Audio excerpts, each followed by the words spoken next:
Hello दोस्तों, welcome to my GK Kanha sir channel में आपका स्वागत है।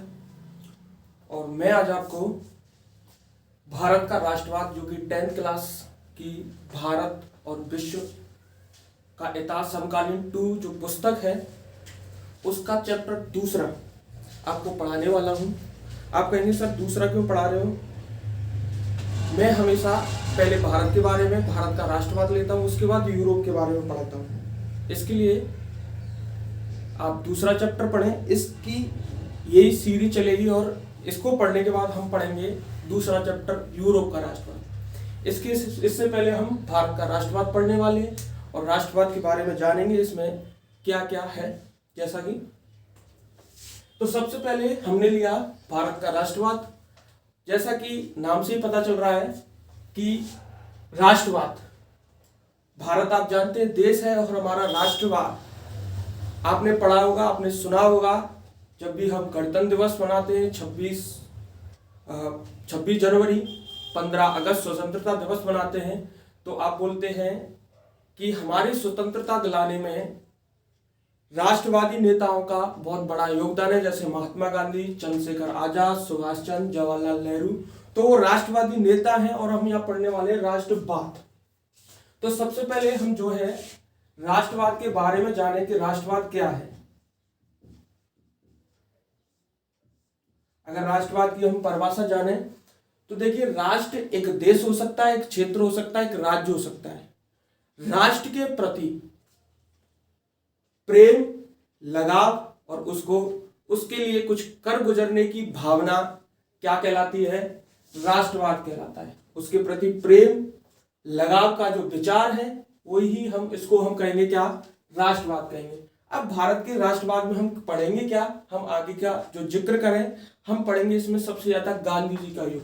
गांधी जी ने जो हमारे देश की स्वतंत्रता के लिए जो योगदान दिए हैं, उनका जो गांधी युग है, उनके जो योगदान है हमारी स्वतंत्रता में, वो हम पढ़ने वाले हैं। राष्ट्रवाद हम पढ़ने वाले हैं। तो सबसे पहले हम राष्ट्रवाद की, जैसा कि मैंने बता दिया, राष्ट्रवाद क्या है? किसी भी देश, क्षेत्र, राष्ट्र के प्रति व्यक्तियों की लगाव, प्रेम और विकास, कुछ कर गुजरने की भावना के विचार को हम क्या कहेंगे?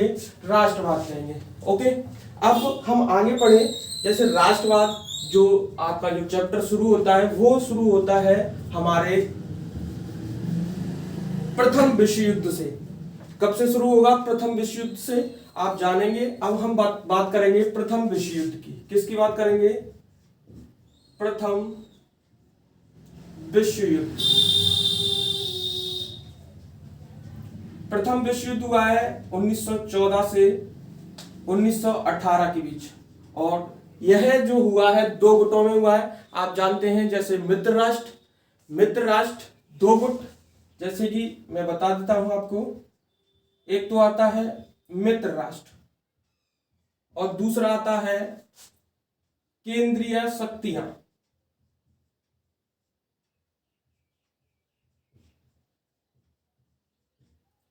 और केंद्रीय शक्तियां, मित्र राष्ट्र में सबसे इंपोर्टेंट जो देश है हमारा वो है ब्रिटेन और रूस। ठीक है। अगर इधर बात करें तो इधर है हमारा जर्मनी। सबसे इंपोर्टेंट जो है देश है हमारा जर्मनी है। जैसे ऑटो वॉन है, तुर्की है, ये सारे देश इधर, इनमें प्रथम विश्व युद्ध हुआ है, वॉर हुआ है। और प्रथम विश्व युद्ध में जो जीत हुई है वो हुई है मित्र राष्ट्रों की, ब्रिटेन, रूस, और इसमें 2017 में अमेरिका भी आ जाता है। इसकी वजह से जीत होती है। अब हम पढ़े, आप बोलेंगे ये सर हमें क्यों बता रहे हैं, हमारा तो भारत का राष्ट्रवाद चल रहा है। भारत के राष्ट्रवाद से ही संबंध है हमारे प्रथम विश्व युद्ध का। देखिए क्या होता है। सबसे पहले अगर हम बात करें कि हमारा जो भारत का राष्ट्रवाद शुरू होता है गांधी युग से। गांधी जी हमारे आते हैं दक्षिण अफ्रीका से 9 जनवरी 1915, और 1915 को आते हैं।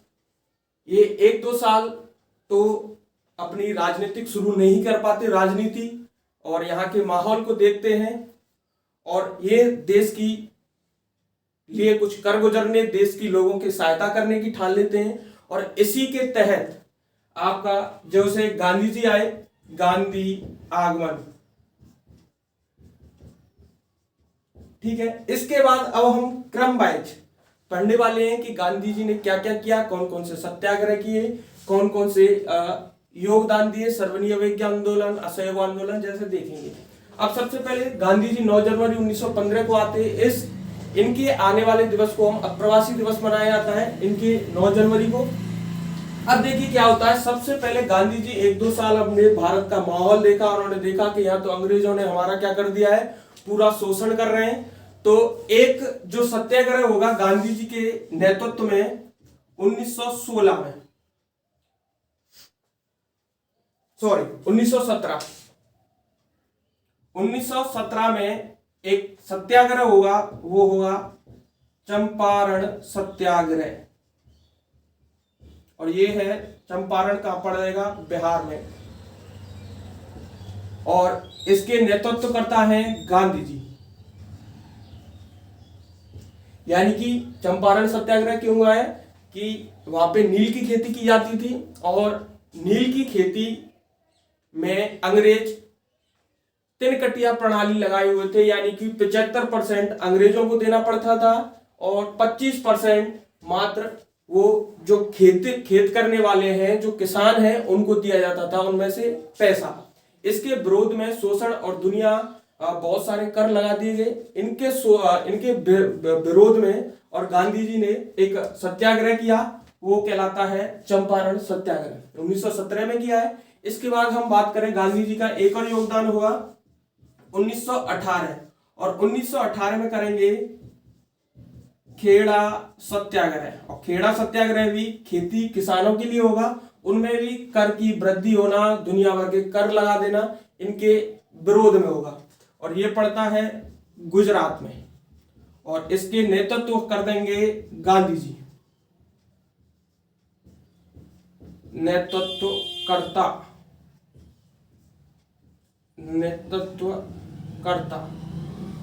ठीक है। अब एक ना एक अगर हम बात जाने, मैं बोल रहा हूं अब विश्व युद्ध की बात करें हम, कि ब्रिटेन, रूस और अमेरिका, जो ब्रिटेन जीता है वो कहीं ना कहीं विद्रोह की भावना, देखिए कैसे कि अंग्रेज ने भारत से सहायता ली और गांधी जी ने उनका पूर्ण योगदान दिया, पूर्ण सहयोग किया। सहयोग का मतलब है हमारे भारत से बहुत सारे सैनिकों को जबरन या गांधी जी के कहने पर, गांधी जी के सहयोग से, और उन्हें मित्र राष्ट्रों के साथ मित्र राष्ट्रों के साथ भेजा गया, ब्रिटेन के साथ लड़े हमारे भारतीय। और कहीं ना कहीं ये जो अपने सत्याग्रह हो रहे हैं, अंग्रेज जो मान रहे हैं गांधी जी की बातों को, इनकी वजह से ही मान रहे हैं क्योंकि उन्होंने सैनिक सहायता दी इसके लिए। अब देखिए क्या होता है, अब गांधी जी ने सैनिक सहायता इसलिए भेजी कि वो सोचते थे कि अगर हम सहायता करेंगे तो अंग्रेज हमारे लिए, अगर अंग्रेज जीत जाते हैं या ब्रिटेन या हमारा जो मित्र राष्ट्र वो जीत जाएगा, तो हमारे लिए हमारी महंगाई कम कर देगा, करों को कम कर देगा, अच्छी व्यवस्था लाएगा, शासन व्यवस्था अच्छी चलाएगा, और अनेक अपेक्षाएं रखी गई। लेकिन मित्र राष्ट्र के जीत जाने के बाद देखिए गांधी जी के एक और हम सत्याग्रह पढ़े, और उसके बाद हम बात करेंगे विश्व युद्ध की, कि जीत जाने के बाद उन्होंने क्या हमारे साथ दुर्व्यवहार किया, ठीक है। एक और सत्याग्रह, एक और आंदोलन होगा, उसको कह सकते हैं हम 1918 में ही होता है, और वो होगा अहमदाबाद मील मजदूर आंदोलन।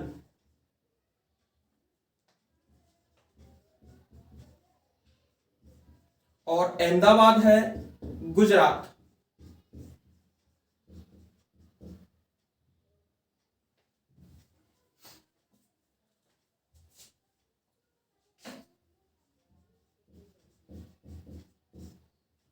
और ये कहा है गुजरात में। अब इसके नेतृत्वकर्ता भी कौन है, गांधी जी। और ये तीनों सफल, यानी कि तीनों में सफलता प्राप्त होती है। सफलता प्राप्त का मतलब है अंग्रेजों को इन तीनों में झुकना पड़ जाता है। ये जो सत्याग्रह और आंदोलन गांधी जी ने किए हैं, इन तीनों में झुकना पड़ जाता है। क्यों झुकना पड़ जाता है, एक ना एक कारण यह है क्योंकि गांधी जी ने मित्र राष्ट्र के लिए, ब्रिटेन के लिए भारतीयों का सैनिक सहयोग दिया और इसके कारण इनको झुकना पड़ रहा था। लेकिन अगर आपको पता है, मैंने बताया कि गांधी जी सोचते थे अगर हम इनको अच्छी सैन्य व्यवस्था दे रहे हैं तो हम इनके जीत जाने के बाद भारत में अच्छा महंगाई कम हो जाएगी, कर कम हो जाएगी, शोषण कम हो जाएगा और अच्छी व्यवस्था, शासन व्यवस्था चली जाएगी। लेकिन ऐसा नहीं हुआ। अब देखिए यहाँ पे 1914 से 1918 में प्रथम विश्व युद्ध हुआ है और 1918 में कौन, ये मित्र राष्ट्र जीत जाएगा। इनके जीत जाने के तुरंत बाद और जो क्या है, ब्रिटेन और हमारे भारत में एक 1919 ये क्रमवार चल रहा है। मैंने बताया गांधी जी के बारे में, पहले सबसे पहले हुआ है 1914 से 18 में प्रथम विश्व युद्ध हुआ है, ठीक है। उसमें मित्र राष्ट्र जीत रहे हैं, यानी कि ब्रिटेन जीत जाएगा। उसके बाद हमने बात करी कि गांधी जी का आगमन होगा भारत में 9 जनवरी 1915 को। फिर 1917 में चंपारण किसानों का आंदोलन होगा जिसके नेतृत्व करता है गांधी जी और सफलता प्राप्त करते हैं, यानी अंग्रेजों को अपनी नीतियों के प्रति झुका देते हैं, कर कम करवा देते हैं और तीन कटिया प्रणाली को बंद करवा देंगे। यहाँ पे हमने बात की अगली 1918 खेड़ा सत्याग्रह, और जो भी गुजरात में है गांधी जी के नेतृत्व में यहाँ पे भी सफलता प्राप्त करते हैं। उसके बाद हमने बात की 1918 अहमदाबाद मिल मजदूर आंदोलन, ये भी गुजरात में है और गांधी जी इसमें भी सफलता प्राप्त कर रहे हैं। मैंने बताया कहीं ना कहीं क्यों सफलता प्राप्त कर रहे हैं, क्योंकि गांधी जी ने अंग्रेजों का सहयोग किया है और अभी विश्व युद्ध चल रहा है, इसके लिए इनको झुकना पड़ रहा है। अब यहाँ पे 1918 मैंने बात करी यहाँ पे 1918 में, और अंग्रेजों ने क्या कर ली, विजय प्राप्त कर ली, मित्र राष्ट्र जीत जाता है। इसके तुरंत बाद हमारे भारतीय लोग सोच रहे हैं कि हमारे लिए क्या होगा, अब शासन अच्छा चलाया जाएगा, हमारे करों को कम कर दिया जाएगा, हमें प्रतिनिधित्व तो हर एक जगह पे किया जाएगा। लेकिन इसके बावजूद इसके कुछ अलग होता है और 1919 में ब्रिटेन एक एक्ट लागू करेगी और वो होगा रॉलेट एक्ट। और रॉलेट एक्ट को कहते हैं काला कानून। अब देखिए इसके बारे में हम पढ़ें कि काला कानून क्या है, रॉलेट एक्ट क्या है। रॉलेट एक्ट एक ऐसा एक्ट था कि एक आज की अगर हम वर्तमान में बात करें तो धारा 144 बोल सकते हैं हम। तो उसमें क्या था कि अगर 2 व्यक्ति 4 व्यक्ति एक जगह खड़े हैं और उन पर किसी भी अंग्रेज अधिकारी को या अंग्रेज सिपाही को उन पर संशय हो रहा है कि ये या तो विद्रोह फैला सकते हैं या कहीं ना कहीं शासन के विरोध में चल रहे हैं या कोई और कुछ गलत कार्य करना चाहते हैं, तो उसके असमंजस की स्थिति में, संदेह की स्थिति में, और उनको बिना किसी केस के, बिना किसी कानून के, बिना किसी अदालती न्याय के, और उनको कहां पे 2 साल के लिए कहां डाल दिया जाएगा, जेल में डाल दिया जाएगा।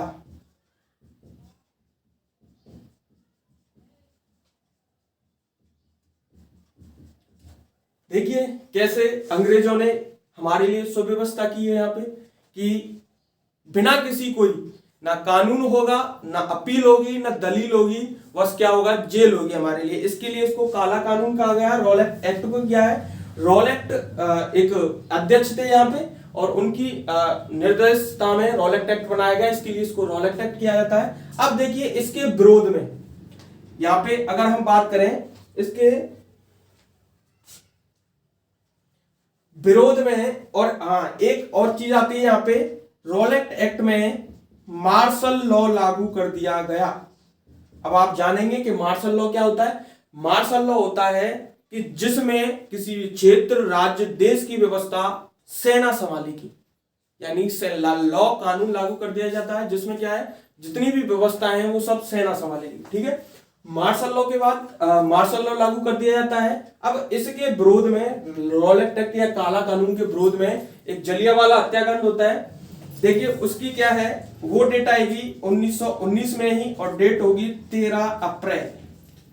क्या होगी, 13 अप्रैल। 13 अप्रैल को बैसाखी का मेला होगा और बैसाखी के मेले में एक स्थान है पंजाब, अमृतसर पंजाब कहेंगे हम उसको, अमृतसर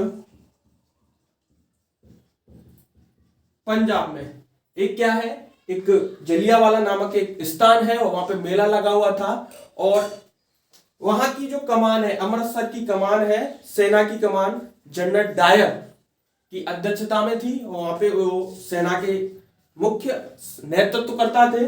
और वहां पे अमृतसर में वहां पे लोग इकट्ठे होते हैं मेला में, और एक प्रकार से रॉलेट एक्ट का विरोध करने के लिए भी हम वहां पे क्या करते हैं, वो अधिवेशन करते हैं। और जिस बात की खबर किसको लग जाती है, जनरल डायर को, और जनरल डायर अपने सैनिकों को ला करके जलियांवाले बाग में अंदर घुसा देता है और गेट बंद करवा देता है, और गोलियों से भारतीय व्यक्तियों पर, भारतीय लोगों पर अनाधुंध तरीके से और गोली चलवा देता है, जिसमें कम से कम 1000 से 1500 व्यक्तियों की मौत की वो हो जाती है, मौत हो जाती है।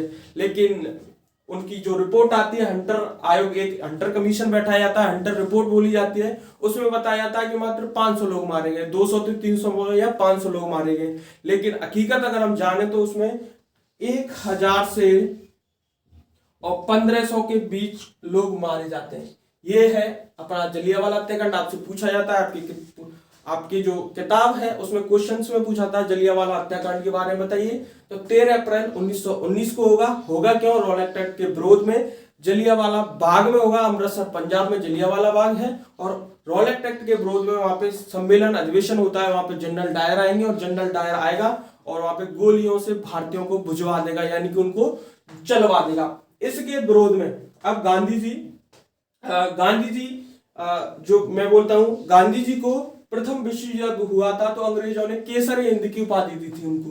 तो रॉलेट, जब जलियांवाला बाग होता है, हत्याकांड होता है, और इसके विरोध में गांधी जी अपनी केसर हिंद की उपाधि अंग्रेजों को वापस कर देंगे। इसके बाद क्या होगा, यहाँ पे अगर हम जाने, इस विरोध को देखते भाई तीनों, यानी कि यहाँ पे गांधी जी ने 3 सफल सत्याग्रह किए। उसके बाद यहाँ पे अहिंसा अहिंसा अहिंसा होती जा रही है, और गांधी जी को अहिंसा क्या नहीं है, बिल्कुल स्वीकार नहीं है। वो चाहते हैं हम देश की आजादी, या अंग्रेजों को हम किससे झुकाएंगे, अहिंसा से। देखिए जैसे मैंने बताया था, आप सत्याग्रह, बार बार मैं बोल रहा हूं यहाँ पे सत्याग्रह सत्याग्रह, यहाँ पे 2 सत्याग्रह हुए हैं। सत्याग्रह का विचार या सत्याग्रह के अर्थ के बारे में हम जाने, पहले इनको आप देख ले, फिर मैं इसको मिटा करके और आगे बढ़ूंगा। जैसे मैंने बताया भारत का राष्ट्रवाद, आप दोबारा एक बार थोड़ा सा रिवीजन करके आगे बढ़ेंगे हम। मैंने बताया दूसरा, यानी कि हमारा चैप्टर 2 है भारत का राष्ट्रवाद।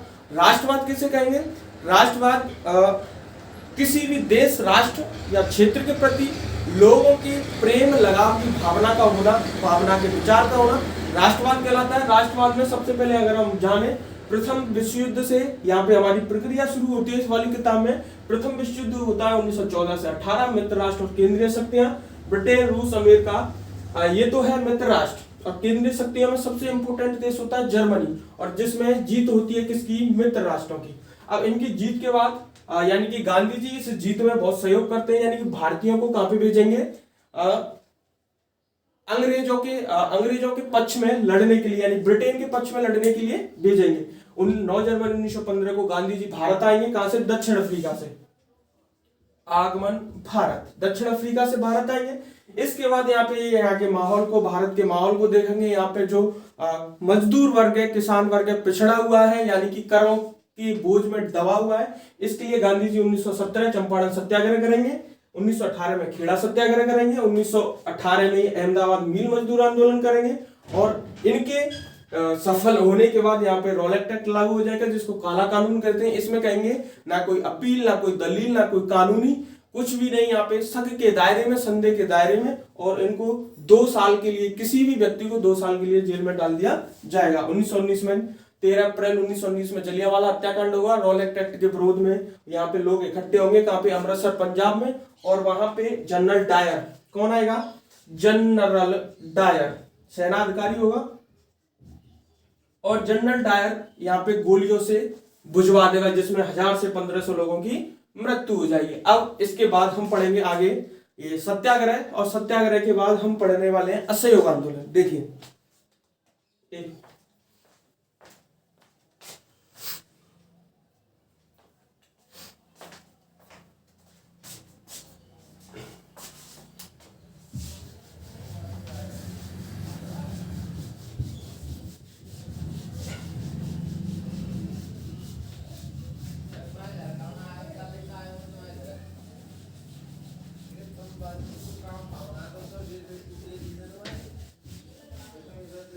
जानने लोगों में मानती बात है। कर लिए हम फोन चार्ज करके कल ना गया तो आएंगे जो था ना गया होगा वे कौन सी लड़ाई हुई सब की कह रही थी। अगला देखिए,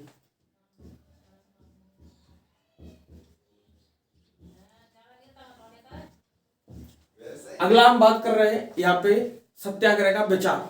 जैसे मैंने यहाँ पे आगे बता दिया, इसके आगे हम देखें कि सत्याग्रह क्या है। तो सत्याग्रह में हम सबसे पहले जाने कि सत्य के लिए आग्रह। अब सत्य के लिए आग्रह से क्या तात्पर्य होगा कि गांधी जी कहते हैं कि सत्याग्रह वह है कि हम कोई भी सत्याग्रह करें तो सामने वाले व्यक्ति को बिना किसी लड़ाई के, बिना किसी झगड़े के ये प्रतीत कराया जाए या ये उसको महसूस करा जाए कि मैं गलत हूं और मैं न्याय के खिलाफ लड़ रहा हूं। अगर वो अंदर से झकझोर हो जाएगा तो वो खुद ही सत्य के लिए आग्रह करने लग जाएगा। इसके लिए इसको सत्याग्रह कहेंगे। गांधी जी का मानना था बिना किसी लड़ाई के, बिना किसी झगड़े के सामने वाले को जो अन्याय या न्याय के खिलाफ है उसको बस हमें महसूस या प्रतीत कराना है कि मैं गलत हूं। अगर वो इस चीज को समझ गया तो वो सत्याग्रह यानी सत्य के लिए आग्रह करने लग जाएगा और खुद ही झुक जाएगा। ये सत्याग्रह का विचार है यहाँ पे, ठीक है। अगला हम बात करें, अब हम बात करेंगे यहाँ पे क्या हो गया, 13 अप्रैल 1919 को जलियांवाला हत्याकांड हो जाता है। अब उसके बाद गांधी जी यहाँ पे हिंदू और मुसलमानों को सबको एकजुटता लाने के लिए एक आंदोलन चलाएंगे और वो होगा असहयोग आंदोलन।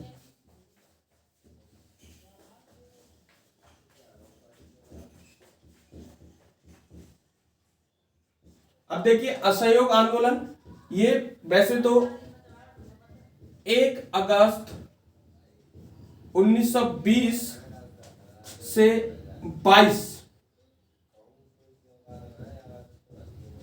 5 फरवरी 1922 तक होगा, ठीक है।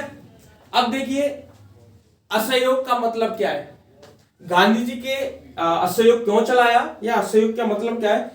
गांधी जी के अनुसार असहयोग का मतलब है कि इन्होंने एक अपनी पुस्तक लिखी थी 1909 में, हिंद स्वराज।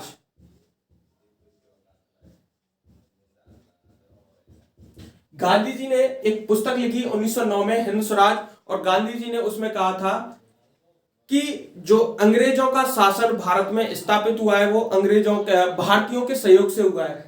अगर भारतीयों को, हमें अंग्रेजों को उखाड़ के फेंकना है या यहां से भगाना है तो हमें अंग्रेजों का साथ छोड़ना होगा या अंग्रेजों का साथ देना बंद करना होगा और हमारे सहयोग से ही अंग्रेजी शासन चला रहे हैं। उनमें असहयोग का मतलब था कि जो हमारे जितने भी कर्मचारी हैं, हमारे डॉक्टर हैं, शिक्षक हैं, पुलिस वाले हैं, जितने भी हमारे कार्मिक हैं, क्लर्क हैं, हमारे किसान खेती करने वाले हैं, उनको अंग्रेजों का साथ नहीं देना है, अंग्रेजी शासन का साथ नहीं देना है। अगर हम उनका साथ नहीं देंगे तो असहयोग के माध्यम से अंग्रेज पिछड़ जाएंगे और वो कुछ नहीं कर पाएंगे और हमारे देश को छोड़ के जा सकते हैं। और गांधी जी की बात जो है हमारे भारत के नागरिकों ने, भारत की जनता ने बहुत ही गंभीरता से ली और वो 1 अगस्त 1920 को, 20-21 भी आती है, यहाँ पे कुछ कुछ डेट है आपकी किताब में, 21 भी दी हुई है और 20 भी है, 20-21 आती है कि 1 अगस्त 1920-21 को कह सकते हैं गांधी जी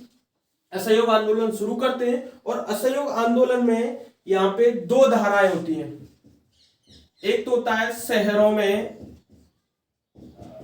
असहयोग आंदोलन,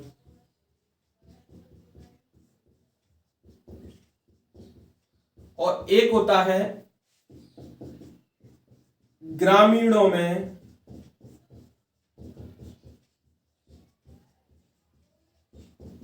असहयोग आंदोलन। अब देखिए यहां पे कैसे कैसे असहयोग आंदोलन हुआ ग्रामीण, शहरों में और ग्रामीणों में। शहरों में असहयोग आंदोलन में शिक्षकों ने स्कूल में पढ़ाना बंद कर दिया, बच्चों ने स्कूल जाना बंद कर दिया, वकीलों ने कानून के जो केस लेने बंद कर दिए और बाजार बंद कर दिए गए। शराब के ठेकों की पिकेटिंग कर दी गई और विदेशी कपड़ों का बहिष्कार कर दिया गया। ये तो शहरों में आंदोलन रहा। कौन सा? असहयोग आंदोलन। असहयोग का मैंने बता दिया कि असहयोग का मतलब है अंग्रेजों का सहयोग ना करना, उनके शासन चलाने में उनका सहयोग ना करना ही क्या है? असहयोग आंदोलन है। अगर हम ग्रामीणों की बात करें, ग्रामीणों में मजदूरों ने और गांव के किसानों ने खेती करना बंद कर दी और मजदूरी करना बंद कर दी और इससे अंग्रेजों को बहुत बड़ी झुकना पड़ा, यानी बहुत बड़ी दिक्कत होने लगी। इसी के बहुत तरह से सफल आंदोलन चल रहा था और ऐसा लग रहा था कि अब तो हमें आजादी मिलने वाली है। लेकिन एक ऐसी घटना हुई, एक ऐसी महत्वपूर्ण घटना हुई जिससे गांधी जी के हृदय को हृदय विदारक कर दिया और उन्हें असहयोग आंदोलन समाप्त करने के लिए प्रतिबद्ध होना पड़ा। एक ऐसी घटना होगी, वो घटना होगी हमारी चौरी चौरा हत्याकांड। अब देखेंगे चौरी चौरा हत्याकांड क्या है, और ये होगा 5 फरवरी 1922 को। देखिए क्या होता है, 5 फरवरी की रात को, रात के 1-2 बजे, और गांधी जी के जो अनुयायी हैं या हमारे भारत के लोग हैं, ये जो चौरी चौराहा, इसका मैं बताऊं तो ये पड़ता है यूपी के गोरखपुर में स्थान है। यहां पे रात में लोग शांतिपूर्ण जुलूस निकाल रहे थे और वहां पे कुछ एक पुलिस थाना था, वहां के कुछ सैनिक सिपाही पुलिस वाले और जो शांतिपूर्ण जुलूस निकालने वाले हैं उनके साथ अभद्र भाव, उनके साथ डंडे लाठी बरसाते हैं और इसी गुस्से में आकर वहां के जो हमारे भारतीय लोग हैं और पुलिस थाने के दरवाजा बंद करके और वहां पे पेट्रोल डीजल छिड़क के और उनको जला दिया जाता है। किनको? पुलिस कर्मियों को, जिनमें 21 पुलिसकर्मी और एक अधिकारी जिंदा जल जाते हैं, यानी कि 22 लोगों की क्या हो जाएगी? मृत्यु। और इस अहिंसा को मैंने आपको बताया कि गांधी जी पूर्ण सत्य और अहिंसा पर चलने वाले थे, लेकिन यहां पे क्या हो गई है? यहां पे हो गई है हिंसा। गांधी जी ने तुरंत प्रभाव में आकर 5 फरवरी 1922 को ही क्या कर दिया है? असहयोग आंदोलन समाप्त। लेकिन यहाँ पे सभी ने विरोध किया। यहाँ पे सुभाष चंद्र बोस और तुम्हारे जवाहरलाल नेहरू ने बहुत कहा कि मोतीलाल नेहरू ने बहुत कहा कि अगर ये हमारे स्वतंत्रता के लिए जाने वाला असहयोग आंदोलन अगर इसको समाप्त कर दिया तो यहाँ पे आजादी नहीं मिलेगी। लेकिन गांधी जी का एक ही मत था कि हमें जो आजादी लेनी है, अगर हमने ब्रिटिश सरकार को झुकाना है तो हम अहिंसा से झुकाएंगे, हिंसा से नहीं। और इसी के तहत असहयोग आंदोलन क्या हो जाता है? समाप्त कर देंगे यहां पे। ठीक है साहब, यहां पे असहयोग आंदोलन समाप्त कर दिया। अब एक और कारण है यहाँ पे, आपको आपकी किताब में, ये तो यहाँ पे जीके के क्वेश्चन से हो जाते हैं, लेकिन और भी बहुत सारे कारण हैं जिनसे असहयोग आंदोलन धीमा पड़ा या असहयोग आंदोलन थोड़ा कमजोर पड़ने लगा। क्योंकि 1 अगस्त 1920 से असहयोग आंदोलन शुरू हुआ और 5 फरवरी 1922 लगभग 2 वर्ष चला। और 2 वर्ष में मैंने जैसा कि आपको बताया कि शिक्षक स्कूल जाना बंद कर दिया, खेती बंद करना बंद कर दिया। इससे खुद भारतीय लोगों की अर्थव्यवस्था बिगड़ने लगी और अर्थव्यवस्था को बिगड़ते देख वो ज्यादा दिन बिना कुछ कार्य किए टिक नहीं पाए, रुक नहीं पाए। वो दोबारा से खेती करने लग गए, दोबारा से शिक्षक पढ़ाने लग गए, बच्चे स्कूल जाने लग गए। इसके कारण भी असहयोग आंदोलन का असफलता का कारण माना जाता है। और मेन कारण अगर आपसे पूछा जाए तो 5 फरवरी 1922 चौरी चौरा हत्याकांड यूपी के गोरखपुर में हुआ है, वो असहयोग आंदोलन समाप्ति का महत्वपूर्ण कारक है। अब देखिए, इसके बाद हम जाने असहयोग आंदोलन के बाद क्या होता है। असहयोग आंदोलन के बाद होगा स्वराज पार्टी की स्थापना।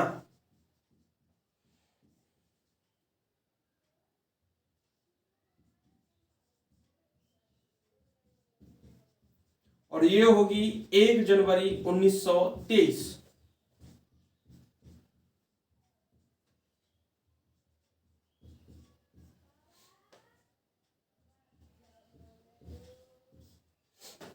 हाँ, तो हम बात करें स्वराज पार्टी क्या है।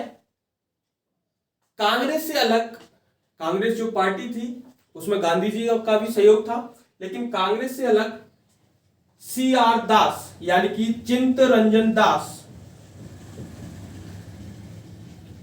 दास और मोतीलाल नेहरू ने एक पार्टी बनाई।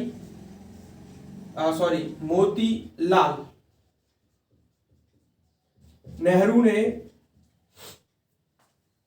एक पार्टी बनाई, और ये पार्टी किस लिए बनाई कि कांग्रेस का मुख्य नेतृत्व था, उनका था कि आजाद कराना है देश को, लेकिन अब इनको लग गया था कि देश अंग्रेजों को हम जब ही भगा सकते हैं, या अपनी भागीदारी अंग्रेजों को तब भगा सकते हैं जब हम अपनी भागीदारी अंग्रेजों के साथ करें। तो निर्वाचक मंडल यानी कि चुनाव वगैरह में प्रतिनिधित्व करने के लिए और स्वराज पार्टी की स्थापना की गई, जिसके जो अध्यक्ष थे यानी जिन्होंने इसकी स्थापना की वो है चित्तरंजन दास और मोतीलाल नेहरू। और एक और आता है, एक आती है विश्वव्यापी आर्थिक मंदी। इसके आगे अगर हम बात करें विश्वव्यापी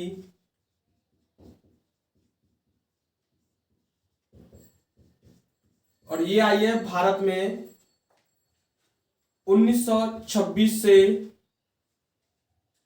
1930। अब ये क्या है विश्वव्यापी आर्थिक मंदी का मतलब है, जैसा कि मैंने बताया कि प्रथम विश्व युद्ध 1914 से 18, उसके बाद थोड़ी देश की विश्व की स्थिति कमजोर हो गई, लेकिन कुछ समय बाद सभी देशों में विश्व में उत्पादन अधिक होने लग गया, और अधिक होने के साथ साथ हमारे भारत में भी अधिक उत्पादन होने लग गया।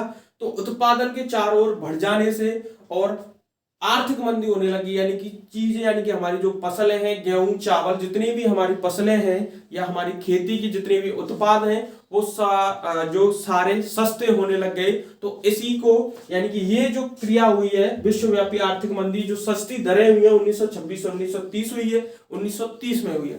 ठीक है, दैट्स ऑल। आगे का भी पढ़ाएंगे आगे।